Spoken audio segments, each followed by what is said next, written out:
Welcome to The Explainer. We're going to jump right into a really tough question today. In a world that has clear rules of war, why are civilians suffering now more than ever? Think about the wars being fought right now. A devastating new reality has taken hold.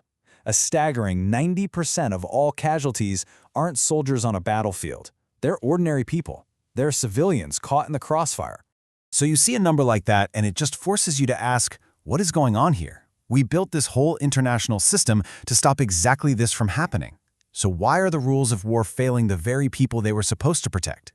Okay, so to really get our heads around this, let's first look at the sheer scale of the crisis. It's breathtaking. All this violence has kicked off a global displacement crisis like we've never seen before. We're talking about more than 122 million people forced from their homes. I mean, to put that into perspective, that's 1 out of every 67 people on the entire planet who has had to flee because of conflict.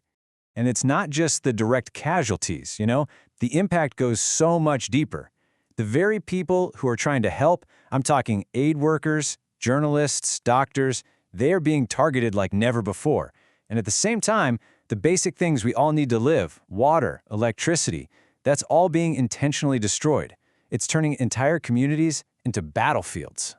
And what's so tragic about all this is that the world made a promise, a really solemn promise, to stop this from ever happening again. So let's take a look at how that promise actually became law. Right, so after the horrors of World War II, nations got together and created the Geneva Conventions. And look, this wasn't just some dusty legal document. It was a promise. It laid out crystal clear rules for war, making it absolutely mandatory to protect civilians. Things like distinction, basically knowing who's a fighter and who's not, and proportionality, making sure you don't cause insane amounts of civilian harm. But here's where it gets really complicated. Right at the core of the UN's charter, there's this massive contradiction. On one side, you have this duty to protect human rights. But on the other, you have this hard rule about respecting state sovereignty, which means you can't just interfere in another country's business. And that tension? Well, it would have some pretty catastrophic consequences. And this wasn't just some academic debate, right? This contradiction had real-world, devastating results. In fact, it led to one of the worst failures of the entire 20th century. The place was Rwanda, the year 1994. And the world just watched as a genocide unfolded. We're talking over 800,000 people, mostly from the Tutsi minority, systematically murdered in just 100 days. 100 days. And while all this horror was happening, the international community, they did almost nothing. They were just paralyzed. And why? Well, it goes right back to that contradiction we were just talking about. The UN was spooked, haunted by what had just happened to U.S. forces in Somalia. So they labeled the genocide an internal conflict. And just like that, the idea of sovereignty won out, it was respected, but the promise to protect human beings was completely shattered. You can imagine the shock, the shame that came after Rwanda. It was a huge wake-up call, and it forced the world to face its failure and come up with something new, something stronger. And that's where this idea of responsibility to protect, or R2P, came from. Honestly, it's a game-changing concept. It totally flips the idea of sovereignty on its head. It says, hey, being a sovereign nation isn't a blank check to do whatever you want. It's a responsibility. And if a state can't or won't protect its own people from horrific atrocities, then that responsibility falls to everyone else, to the international community. Now, this wasn't an overnight change, of course. It was built up piece by piece through some really important UN resolutions. You can kind of see the timeline here. In '99, protecting civilians officially becomes a Security Council issue. Then, in 2000, they say targeting civilians can be a threat to international peace. Then, bam, 2005, R2P is formally adopted. And it kept evolving, even up to 2016, with the resolution specifically condemning attacks on hospitals. Each step was basically chipping away at that old excuse that we can't do anything. So, we've got these new rules.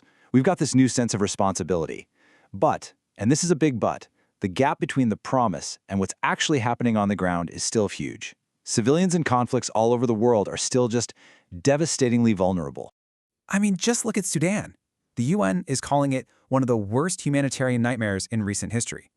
You've got famine, the world's largest displacement crisis, and still no unified international action to be found. Then there's Gaza. The conflict that kicked off in late 2023 has caused just immense civilian suffering. We're talking over 65,000 people killed, 90% of the entire population forced to move, and infrastructure just destroyed. And in Ukraine, Russia's invasion is still taking a terrible toll. You see constant attacks on cities, on power plants, often nowhere near the front lines. That's resulted in over 14,000 civilian casualties and puts millions of people's survival at risk every single day.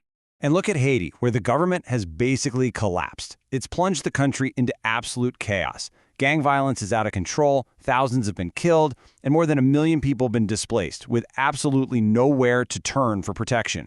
So what's the common thread here? In every single one of these places, Sudan, Gaza, Ukraine, Haiti, the problem isn't that we don't have the rules. The laws exist. The frameworks are there. The failure, the real failure, is a total lack of political will to actually use them. And that brings us full circle, right back to that core conflict we talked about at the beginning, the one that's baked right into the UN system.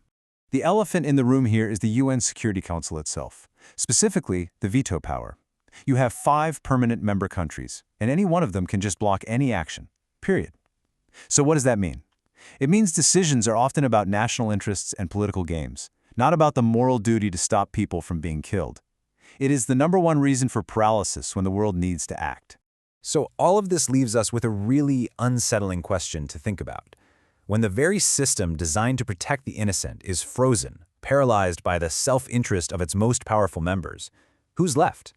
When nations fail to act, who is truly responsible for protecting civilians?